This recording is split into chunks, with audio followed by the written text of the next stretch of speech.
So guys आज हम ऐसे टॉपिक पे बात करने वाले हैं ना जो आप सभी के लिए बहुत ज़्यादा जरूरी है कि हमें 10th के बाद 11th 12th ये करना चाहिए कंटिन्यू कि डिप्लोमा करना चाहिए, क्या करना चाहिए, सभी चीज़ों की बातें फैक्ट वाइज करेंगे। ऐसे नहीं उड़े उड़ी बातें नहीं कर डालेंगे। देखो गाइज मैं आपको दिखाना चाहूँगा, मैं यहाँ कुछ पॉइंट रखूँगा एंड पॉइंट के साथ मेरा ओपिनियन क्या है वो भी मैं आपके सामने रखूँगा, जिससे आपको हर चीज़ें समझ में आ पाएगा कि आप कहाँ फिट बैठते हो, कहाँ फिट नहीं बैठते हो। देखो गाइस आपने ये चीज़ देखा, मैं हमेशा आपको सजेशन देना चाहूँगा कि भाई अगर कहीं कुछ पूछते हो कि भाई मुझे क्या करना चाहिए, क्या करना चाहिए, तो सामने वाले को भी देख लो भाई वो सच में वो ज्ञान देने लायक सही बंदा है कि आपको भी बर्बाद करके जाएगा।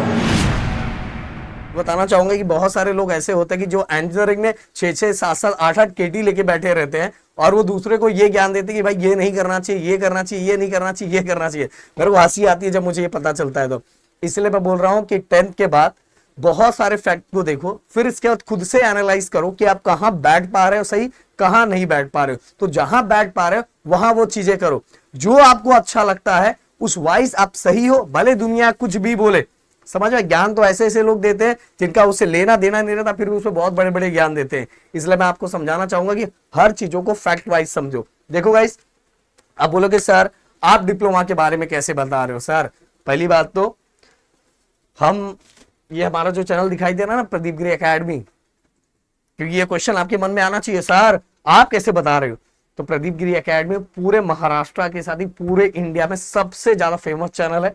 आप जाके सर्च करो, अपने सीनियर से पूछो, जो आपके अगर डिग्री में कोई होगा, इंजीनियरिंग में कोई होगा या तो डिप्लोमा में कोई होगा, बस प्रदीप गिरी एकेडमी का नाम पूछ लो, बस नाम ही काफी है।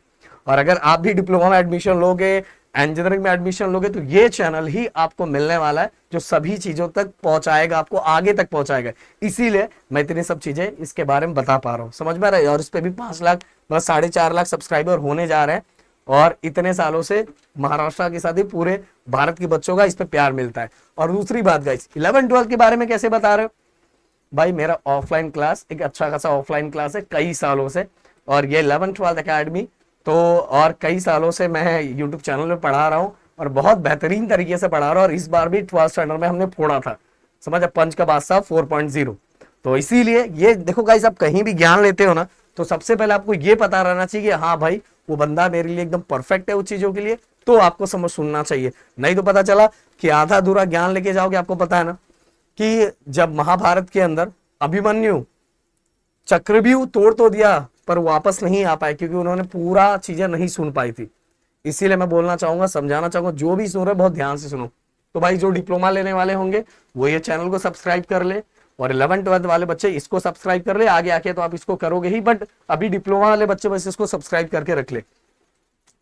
अब बात करते हैं कि हाँ, एक और चीज गाइस मैं बताना चाहूंगा कि मेरा मन ये है कि मैं आप सभी के लिए एक ऐसा वीडियो बनाऊं जो बहुत जरूरी है कि डिप्लोमा के लिए कौन सा डॉक्यूमेंट लगता है और 11th में एडमिशन लेने के लिए आपको कौन से डॉक्यूमेंट पहले से तैयार रखना है एक अच्छे खासे कॉलेज के लिए। अगर आपको वो वीडियो चाहिए तो नीचे कमेंट में एकदम बरसात कर दो, हाँ सर चाहिए चाहिए चाहिए चाहिए।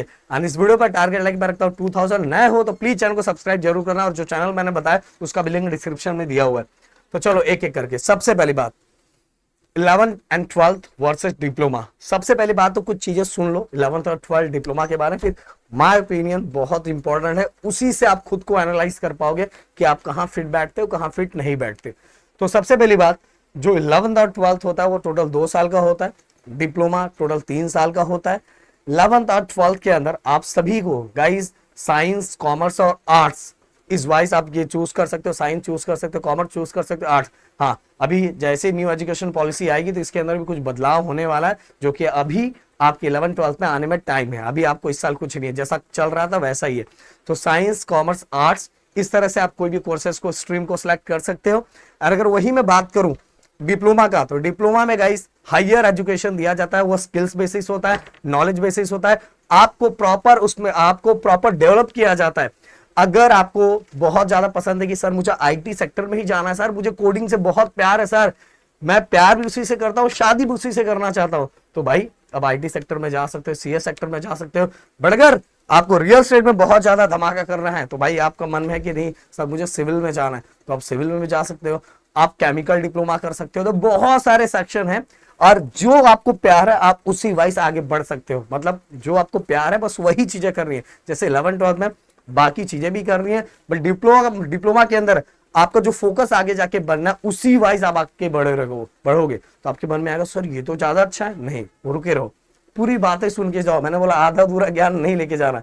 तो स्किल्स बेसिस, नॉलेज बेसिस, और आपको जिस जिस गोल की तरफ आगे बढ़ना है उसी वाइज आपका डेवलपमेंट किया जाता है। इवन गाइस मैं बताना चाहूंगा डिप्लोमा के अंदर प्रैक्टिकल स्किल्स पे ज्यादा फोकस किया जाता है। एंड अगर आप 11th 12th अभी जो रूटीन चल रहा है, अभी जो पॉलिसी चल रही है उस वाइज इसमें थ्योरेटिकल सेक्शन भी होता है, न्यूमेरिकल सेक्शन भी होता है, प्रैक्टिकल सेक्शन भी होता है, सबका कॉम्बिनेशन होता है 11th एंड 12th के अंदर।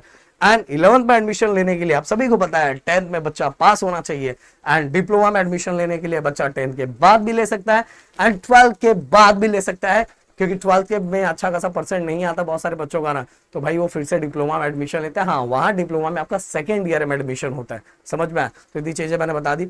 अब चलो बढ़ते हैं आगे की तरफ। सेकेंड ईयर मतलब टोटल 3 साल का होगा, तो डायरेक्ट आप सेकेंड ईयर में जाओगे तो सेकेंड एंड थर्ड 2 साल में, 12th के बाद 2 साल में वो खत्म हो जाता है, समझ में आ रहा है?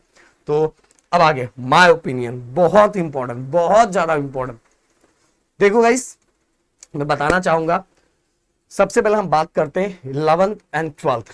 अगर कोई बच्चा 11th और 12th करता है, 12th में अगर महाराष्ट्र के अंदर वो बहुत सारे अच्छे अच्छे कॉलेजेस हैं, उसमें अगर वो डायरेक्ट वो अगर 12th के बाद एडमिशन लेना चाहता है डिग्री में, तो वो सीईटी एग्जाम दे सकता है। इंजीनियरिंग में एडमिशन लेना चाहता है, फार्मेसी में एडमिशन लेना चाहता है, एग्रीकल्चर में एडमिशन लेना चाहता है, तो 12th करके वो सीईटी साइंस के थ्रू सीईटी का एग्जाम देके वो इंजीनियरिंग में एडमिशन ले सकता है डिग्री के अंदर, अगर अच्छा खासा परसेंटाइल आ गया।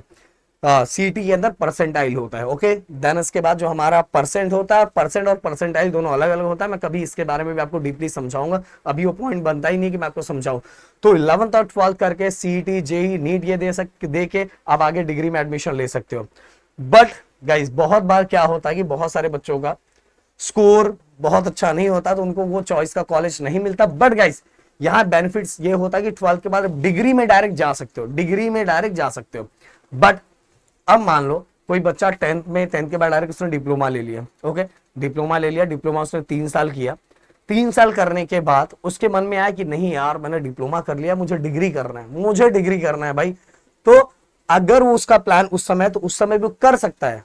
बट गाइस मैं बताना चाहूंगा इतने सालों में जो चीजें मैंने देखी है, एनालाइज किया हुआ है, जब बच्चा डिप्लोमा के बाद डिग्री करना चाहेगा, जैसे यहाँ 11th 12th के बाद डायरेक्ट डिग्री कर सकता है, बट यहाँ डिप्लोमा के बाद अगर डिग्री करना चाहेगा तो भाई उसको सेकेंड ईयर डिग्री में एडमिशन मिलता है। कौन से ईयर में? सेकेंड ईयर डिग्री में एडमिशन मिलता है।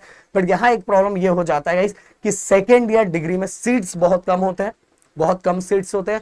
अगर आपका परसेंटेज, आपका क्योंकि बोर्ड के जो अपना डिप्लोमा होता है उसके अंदर परसेंटेज होते हैं, अगर आपका परसेंटेज अच्छा नहीं है तो सेकेंड ईयर डिग्री में जो जिस कॉलेज में आपको चाहिए, जिस कॉलेज में जहां आपको चाहिए वहां एडमिशन होने के चांसेस बहुत कम होते हैं, क्योंकि सीट्स बहुत कम होते हैं। समझ में? ये चीजें एकदम दिमाग में रखना कि आप डिप्लोमा के बाद, जो बच्चों को लगेगा मैं डिप्लोमा के बाद डायरेक्ट डिग्री में एडमिशन ले लूंगा बहुत आराम से, तो ऐसा होता है कि बहुत बार बहुत प्रॉब्लम क्रिएट हो जाता है। वो जिस कॉलेज में मुझे सीट्स चाहिए रहता उस वहां सीट्स रहता ही नहीं, क्योंकि सीट्स बिल्कुल मतलब बहुत कम रहता है, बहुत ही कम रहता है। और यही अगर मैं बात करूं कि 12th के बाद तो बहुत सारे जगह बहुत सारे सीट्स होते हैं, एंड बहुत सारे जो जिस कोर्सेज में आपको चाहिए वो भी कोर्सेज बहुत आराम से मिल जाता है। हाँ, थोड़ा बहुत ऊपर नीचे हर जगह सेक्रीफाइस करके आपका काम हो ही जाता है, पर यहाँ बहुत टेंशन रहता है कि सीट्स मिलने का। हाँ, अगर आपने 3 साल के अंदर डिप्लोमा के अंदर एक अच्छा खासा परसेंट स्कोर किया है तो आपके चांसेस रहते हैं कि आपको एक अच्छा खासा कॉलेज मिल जाएगा। ओके, अब ये बात होगी। दूसरी बात गाइस, बहुत सारे बच्चे अगर आप 11th 12th करते हो और 12th के बाद आपको समझ में आता है कि नहीं यार मेरे घर का कंडीशन सही नहीं है, मैं आगे कुछ कर नहीं पाऊंगा, मतलब मेरे से ज्यादा कुछ हो नहीं पाएगा क्योंकि मेरा छोटा भाई भी है, ये सबको मुझे देखना है, तो मुझे कुछ जॉब करना चाहिए। तो आपको 12th के बाद उतना भी अच्छा जॉब नहीं मिलेगा कि आप जितना आप सोच पाओ और कुछ अच्छा कर पाओ। 12th के बाद 12th के बेसिस पे अगर चाहोगे कि 12th के बेसिस पे आपको कुछ अच्छा खासा जॉब मिले तो बहुत कम चांस है। पर अगर वही कोई बच्चा डिप्लोमा कर लेता है, अब वो देखता है कि मेरे घर का फाइनेंशियल कंडीशन बहुत खराब है, मुझे जल्दी ही अर्निंग करनी चाहिए क्योंकि घर में बाकी सब चीजें मेरे ऊपर ही है, तो बच्चा 3 साल 10th के बाद 3 साल डिप्लोमा करेगा और डिप्लोमा के बाद उसको एक अच्छा खासा जॉब मिल जाता है उस डिप्लोमा के बेसिस पे।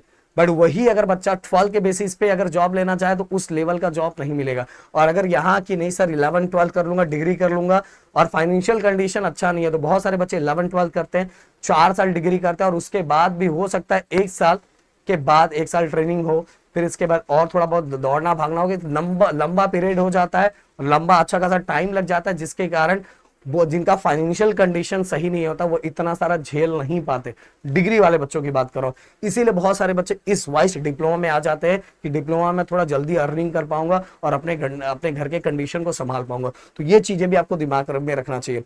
बट गाइस मैंने वैसे ही बताया कि अगर आप सोच रहे हो कि डायरेक्ट ही आप अगर अभी डिप्लोमा कर लो और आगे जाके डिग्री करो, तो वहां सीट्स बहुत कम होते हैं और बहुत ज्यादा प्रॉब्लम क्रिएट होता है डायरेक्ट सेकेंड ईयर में एडमिशन लेने के लिए। इसके बाद गाइस अब आपके मन में क्वेश्चन आएगा कि आपके मन में ये आएगा अरे सर डिप्लोमा तो ज्यादा अच्छा है। नहीं भाई, अब एक और चीज, किसके लिए अच्छा है किसके लिए मतलब अच्छा नहीं है, वो चीजें भी आपको डिसाइड करनी है। कैसे, मैं पूरा फैक्ट बता रहा हूं आपके सामने।